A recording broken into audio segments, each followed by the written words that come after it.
Thank you, that's it. Dr. Stephen, I think you should also give yourself a pat on the back. You've done so well. So I think, okay, let me have my seat here. Please have your seat. Yes, I'm okay here. When Imao Marigold was talking about ST, Oshe ST, I'm sure a lot of us are aware of ST in those days. And I'm very sure also that many of us don't know why ST went down the drain. And that was because the owner of ST was not listening. He wasn't listening to his employee. That was it. Gtext, just as Farouk said, is a beacon of innovation. And Dr. Stephen here, I would say you are a layer, a man of different layers. You've done so well in the industry. And yes, you have listened. For Gtext to be standing 15 years today, it means you have listened and you've empowered your staff. So, would love to know, how has the journey been so far? Well, thank you very much. I appreciate that. The journey has been tough, as you all know. I remember that we started the company in my one-room apartment on campus. And we had started an NGO called Infinity Foundation. And we were struggling to raise funds for orphans and the less privileged. So when we were to then, at some point also we needed to do registration. We couldn't even afford to register as an incorporated NGO because it was more expensive. So we had to start with a business name. And we needed to have a business that was generating income to help us fund some of the charity works that we were doing. And that was really the foundation. So some of our early business was we sold popcorn, we hawked electronics, we had a trade fair event, you know. One of your colleague journalists that brought all of you doesn't want me to tell this story. But, please tell us. But the story was one of those trade fair I had done on campus. I got permit to organize the trade fair, brought vendors.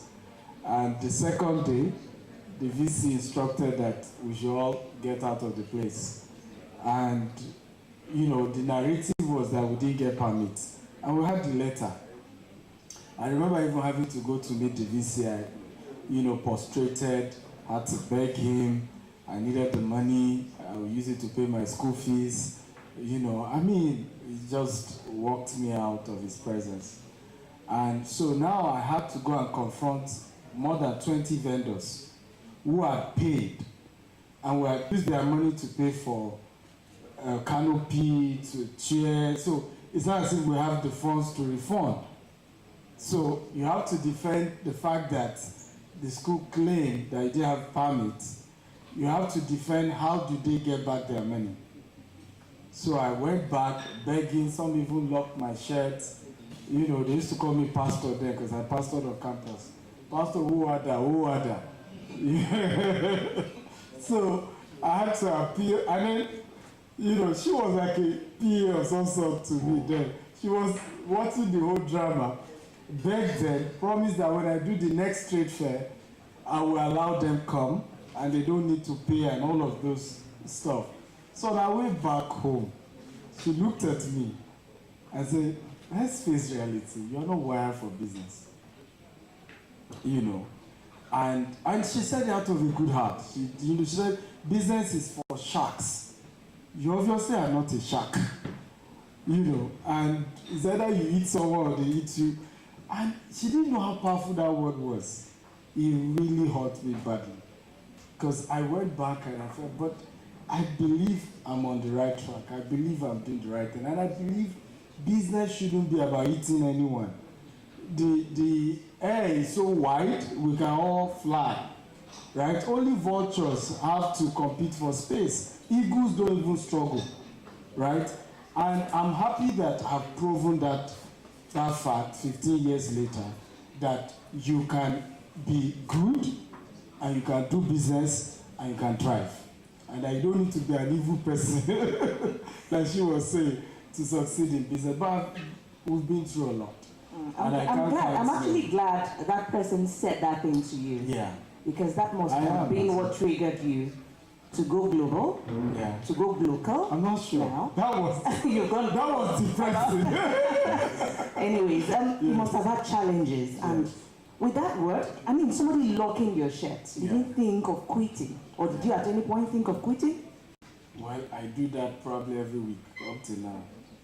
Right? I mean, I say this, one of the things I try to do is to be as honest as possible, particularly because I know that over time I have over 1 million followers now, and I've become some form of, my older brother says, whether you like it or not, you are like the Nigerian dream for a lot of Africans.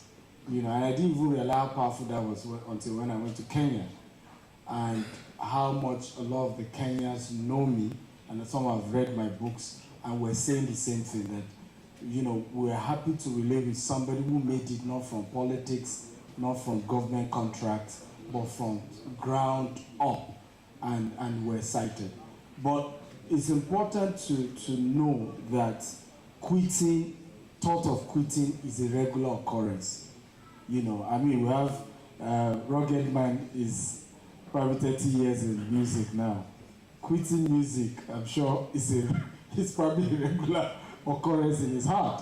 So the fact that you feel like quitting does not mean you're abnormal, right? But 15 years of your life, you're just struggling. A lot of people didn't know that for the first 15 years of Dangote, and they teach this in Lagos Business School, the Dangote group wasn't really doing well, right? They were really struggling, right? But at, I think, the 16th year, it just was an exponential growth. So keep pushing, don't give up in that sitting phase where things look a bit bad. My last point is, do not give up on Nigeria, right? Do not give up. I have businesses in different countries of the world. I've not been in Nigeria for the last 6 months. I so miss Nigeria. I miss everything. I miss the dysfunctionality of Nigeria. I miss I miss the fact that I can even say, do you know who I am? Because there are countries you can't even do that, right? You can't even, and you can ask your colleagues who are in diaspora, there are countries you can't even do that, right? Somebody slap a policeman, who does your monkey banana, right? You can only do that in Nigeria, your own country. Because even in America, if you do that, the policeman will just shoot you by mistake. Right? By a mistake. And then, but you'll be dead by the time they are protesting. So the reality is that I know there are challenges in this country, but it's still your country. Right? You have a lot of rights. You can shout. Right? We are now doing, by the way, Shokuti is a fantastic guy. I mean, I hosted him on my TV show. Great guy. If you meet him, forget what you see on social media. Really great guy. And I think he deserves, you know, fair hearing and not all this dragging. But it's important to know that this is your country.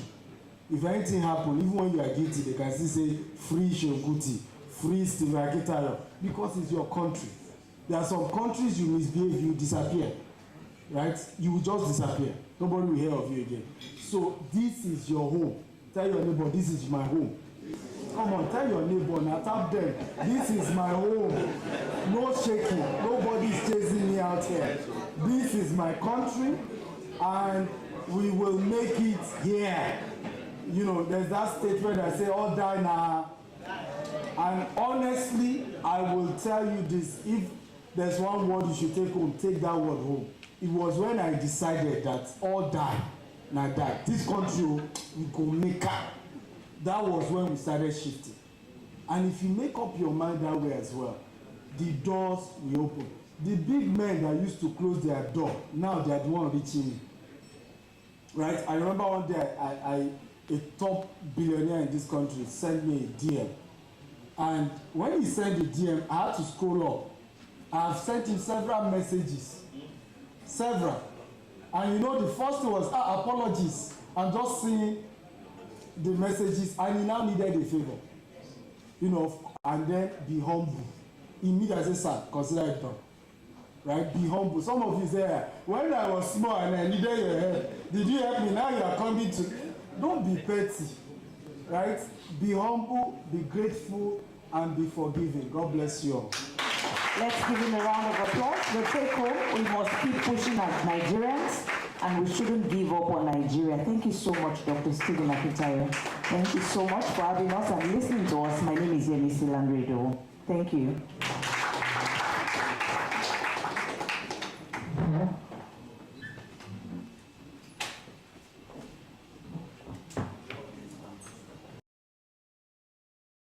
One more time. That's, you know where I be.